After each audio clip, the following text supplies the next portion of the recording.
we've done some. We did a power cycling, which is the technical term for turning it off and turning it on again. And by power and magic, I think he's here. Sam, how are you doing? Hello, can you hear me now? Yeah, loud and clear, brother, loud and clear. That was interesting, wasn't it? It was, yeah, there you go. Well, these things tend to happen, don't they, from time to time?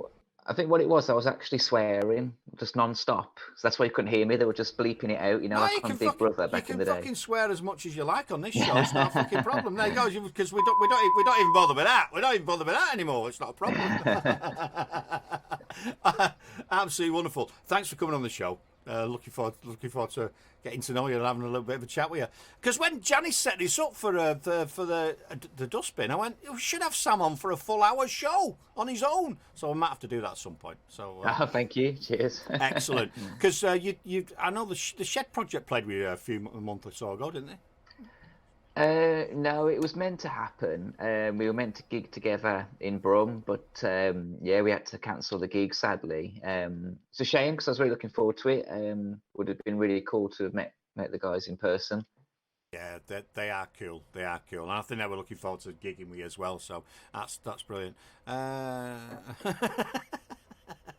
I'll read that out in a minute. So we'll play your track later on the show. So what's been happening with you then?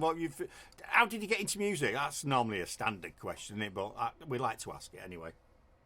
Oh God. Well, music was always all around. When I was growing up, all my family listened to it. So that it was just kind of a natural thing. And I think by the time I turned 12 or 13, I wanted to take it to the next level and start playing guitar. Started learning, and it was really cool because my granddad, he had lessons at the same time as me. It was through my granddad's friend. He was the teacher, and he said to my granddad, "Why didn't you have lessons as well?" So we ended up having lessons together, which was quite strange on paper because obviously my granddad was 60 at the time when I was 12. But it was really cool because it gave me a really good education into singer-songwriters and bands that I probably wouldn't have listened to at that time. People, I was kind of familiar with the Beatles, everyone is, aren't they? But I got a really good education into their back catalogue. People like Bruce Springsteen, Paul Simon. So that really inspired me. And I kind of got a real love of melody from that. Rock songs that have a good melody. That's where that kind of started. And then when I was about 15, 16, started to explore different artists myself. And I really got into people like Paul Simon, got into him a bit more, got into people like Beck, Elvis Costello, Radiohead, the Beatles, even more. And with all those artists, they were always kind of restless and always looking to change their sound. And what I loved about those people was that you could listen to them and you'd still know it was them, you'd still know it was Paul Simon, but he'd change it up with every record. There'd be something different about it, and that really inspired me. And so I'd say that kind of mix of melody and trying to be adventurous and trying to change things up, that really resonated with me when I was younger. And that's kind of where it was set within me, where I thought, okay, I want to now go out and write my own songs, and this is kind of the path I want to take.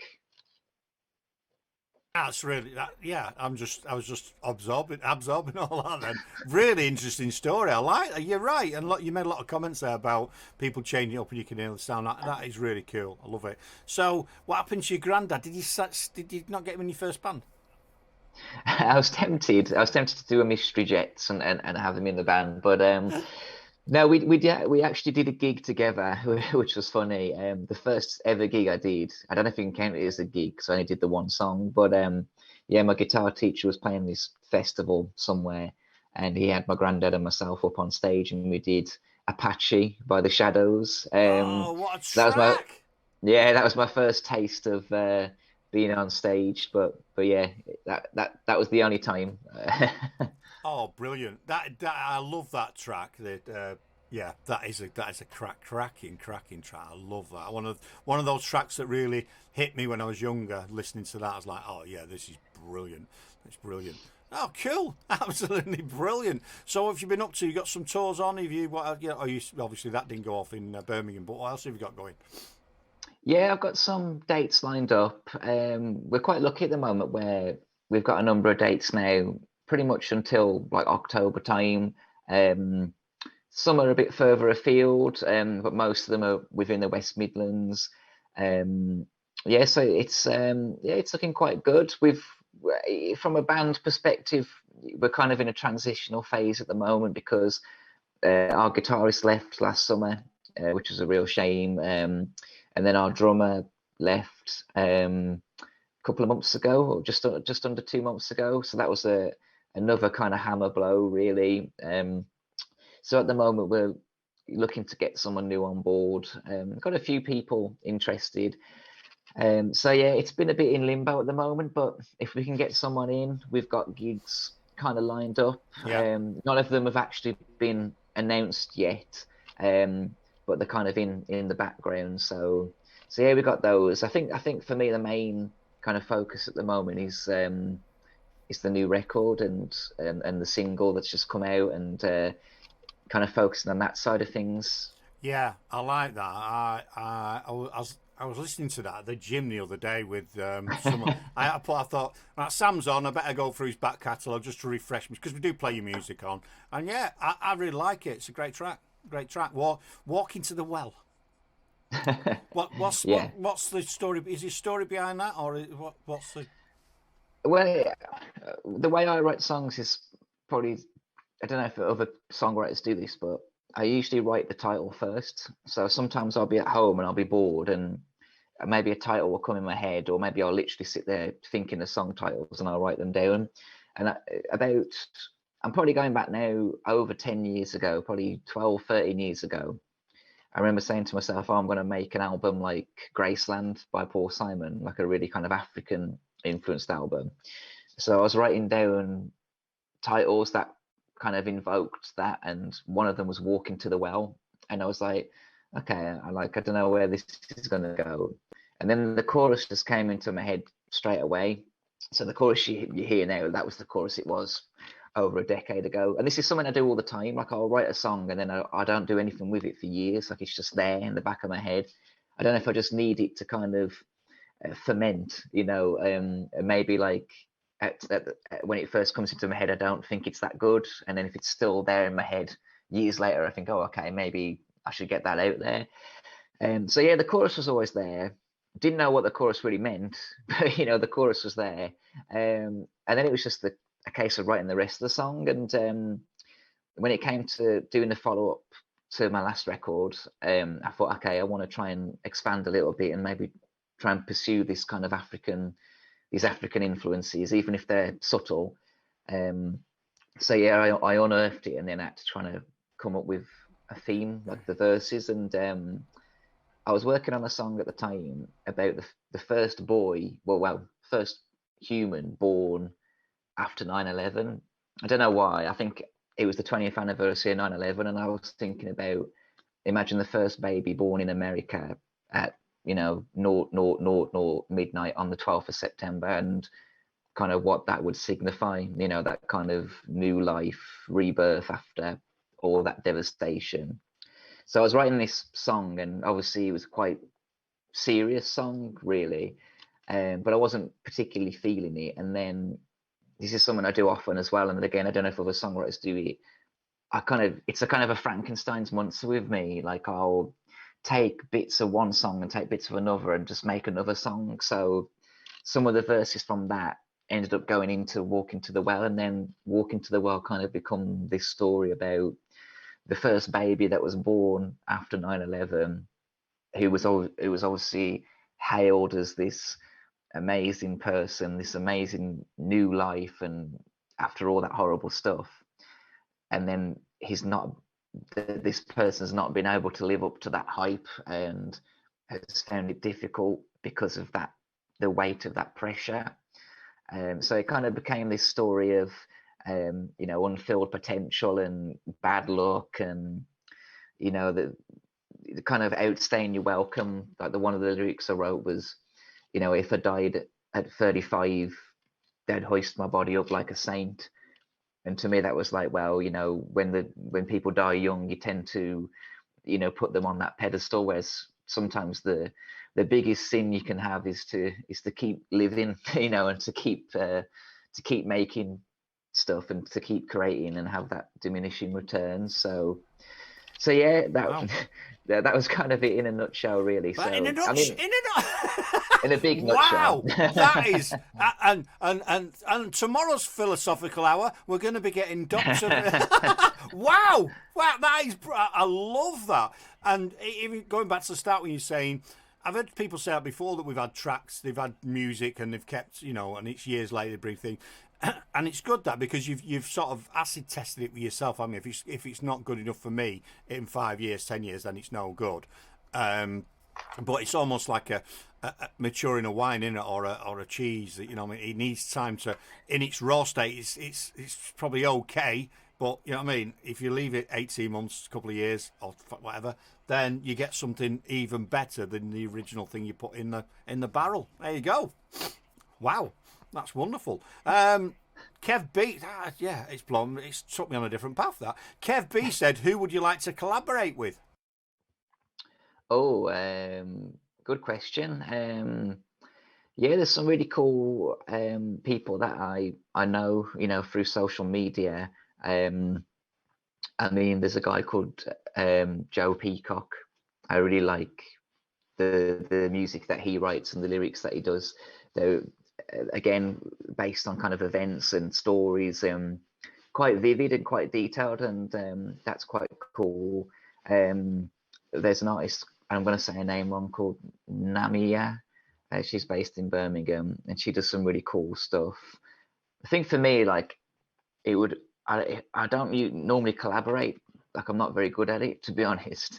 Like, when I've been in bands before, if someone in the band's like, let's write a song together, it's just, I really struggle with it. I think for me, like, it's always been like an individual thing. So if I was going to collaborate with someone, it would have to be someone that takes me totally out of my comfort zone. So for me, it'd have to be someone from a totally different genre of music, like a rapper. Yeah, or someone... I was going to say Will.i.am. Will.i.am is, I love him. He's a Fruit Loop, but he's brilliant. Yeah, I mean, people like that are really, really cool. People that can come in and really mess with your. Again, it's that idea of just changing things up. I think if someone said to me, like, in the nicest possible way, I'm going to take what you do and mess it up, and just totally change it. I think that's kind of what excites me. I think the worst thing for me is just to repeat myself. So yeah, that's where I think if it was a collaboration, it'd have to be someone that could take my music and just take it to somewhere where I wouldn't be able to on my own. Yeah. That is brilliant. Yeah, I love that. It's absolutely wonderful. Before I forget, Sam, we get artists to do drops. So could you do us a drop? This is one that we play on the show. Hello, my name is Mike Steiner. You're listening to DuggystoneRadio, and this might be the best morning of your life. You don't have to do that in exact words, but if you can say this is Sam Lambeth and you're listening to Duggystone Radio, we will create it into a jingle for the show. Over to you. Sure. This is Sam Lambeth, and you're listening to Duggystone Radio. Wonderful. Eddie will say that, and he'll turn it into a jingle for us, because we like to. Well, there's a rationale behind it. It adds a bit to the show, because then I can go back to all the people that we've interviewed, and we have actually interviewed Joe Peacock. He's been on the show. I've got his jingle somewhere. But then we can also, when one of you, might be you, Sam, becomes absolute megastar, and I click this, and I get your jingle coming on, people go, how do you get that? Well, there you go. Yeah. Not daft, you see. Not daft. Brilliant. Thanks for that. Appreciate it. So I think, so what's your next gig? Did you say you've got to get, you said you've not got anything planned, didn't you? You've got some stuff that's not been announced. Yeah, I'm playing on Saturday. So basically, Saturday was meant to be the Gig with Shed project, and sadly, we had to pull the plug on it. And then a promoter kind of looked at that free day and said to me, if we can manage to get the gig back off the ground, would you still do it? So I says, yeah. I didn't expect to hear anything, and then this week, they've managed to get it off the ground, and Three Little Wolves are headlining. Guys that, again, I know really well. They're really awesome. Ring of Roses and Watermark are playing as well, and that's at the Sunflower Lounge in Birmingham on Saturday. So that's just me on my own. So yeah, that's the next one. Looking forward to that. And then I'm hoping, like I say, we've got kind of gigs tentatively lined up in May and June and throughout the rest of the year. But yeah, we just need to get ourselves a drummer, basically. I'm sure you have to get one from somewhere. Surely you'll be able to get a drummer. There's got to be someone on this that'll come and perform with you, no doubt. Pinch someone else's drummer from another band. Yeah, I mean, it's been a nightmare before when I've had to find people because, you know, when I was looking for a guitarist, I went on Join My Band and someone came and he was brilliant and he learned all the songs. And I think he thought we were like a really big time outfit that did it full time. So when I asked him what he did for a living, he said, "Oh, I'll do this for a living. You know, this is what I'll do, music." And I said to him, "Oh, you realise that we don't actually get paid. You know, this is kind of a not-for-profit organisation, Sam Lambeth. You know, we don't really make any money, and if we do, we just kind of put it back into the band, really." And he was like, "Oh," and then I never saw him again. Yeah, it's a tough. And then I had someone that. So this was crazy because on Join My Band, you go on, you click West Midlands, then you click Wolverhampton, then you put your ad. So that's what I did. So someone would have to have clicked on West Midlands and Wolverhampton to find my ad. And I got a call off someone and they were really keen to play guitar. And I was like, "Oh, this guy sounds promising." And he was going, "Oh, let me get this straight. You're in Southampton." I was like, no, I'm in Wolverhampton. I said, "So it's, you know, it couldn't be anywhere further away from where you are." And he was like, "Oh, okay." And straight away, obviously, I've tuned out. I'm like, this won't happen. And it's just a case of me trying to get him off the phone. And this guy would not get off the phone. I was on the phone for him for an hour. And he was like, "Yeah, I live in South London, but I could probably come to Wolverhampton. You know, I'll catch the train down once a week. You know, even though it's going to be like a 6-hour commute, I'll do it." And he kept going on and on. He was like, "Oh, yeah, like, you know, you love REM. No one says REM. All the music these days is shit." And then he was like, the best bit was then, like after about 45 minutes of talking to him, he was like, "I haven't actually listened to your music. I just saw your influences." So I was like, "You're willing to come from London once a week, 6-hour commute, £100 on the train, and you ain't even listen to the music?" So he was just mad. He was just mad. But yeah, I'm hoping for better luck with the drummer. What a gonk. What a complete gonk. Yeah, right. Okay, yeah. We're going to let you get on with your day. Wish you all the best. Try to find a drummer and a guitarist. I think you said you needed as well. But well, you need a drummer anyway. So we're going to play your track, which we now have this vision of it, which is awesome. And we're going to have a listen to it. But it's been wonderful to talk to you, Sam. And keep in touch. Thank you. And we'll speak to you soon. So that's been another introducing. Yeah. We're going to let him get on with his day. And here's Sam's track, "Walk Into the Well." Thanks, dude. Thank you very much for having me. It's been our pleasure. Thank you. See you later, man. See you later. So that's Sam Lambeth. Go and check him out. Dougie's at Tommy Dustbin. Let's go. Take it away. I was born at midnight, September 12, 2001. And the nurses in the theater claim me as the fortunate son. Dad wrote all the living presidents to announce my birth. Now I'm hitchhiking down the Walk of Fame to try to find my worth. Yes, sir.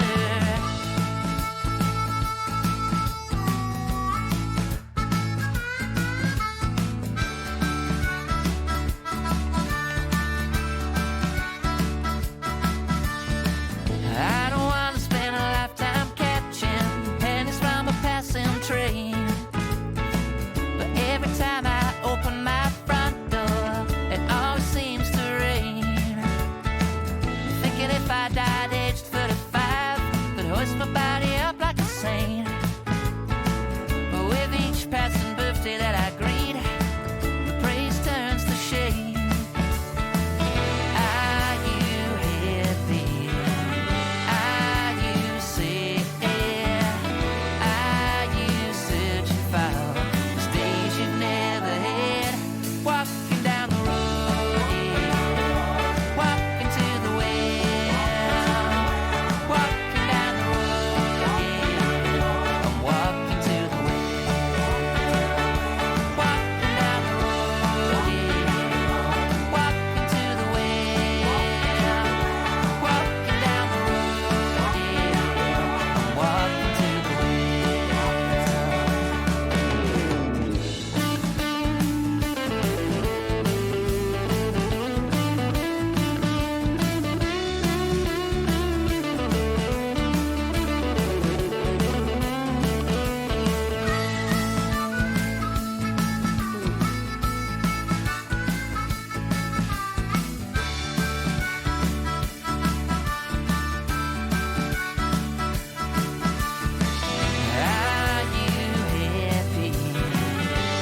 cracking voice, brilliant interview, really enjoyed that. Very philosophical, wasn't it? Absolutely awesome. Another introducing Done and Dusted for Dougie Stone Radio. Sam Lambeth, go and check him out, Midlands-based artist. Maybe you're in, I don't know, southern France and fancy flying over once a week and being in his band. Give him a ring. You know what I mean? Could be anything. You might be a drummer based in Outer Mongolia, wants to pack his stuff up every week and get, you know, I don't know. I've no idea. Get on a couple of elephants with your stuff and get to Wolverhampton once a week. Who knows? That's the dedication that Sam needs in his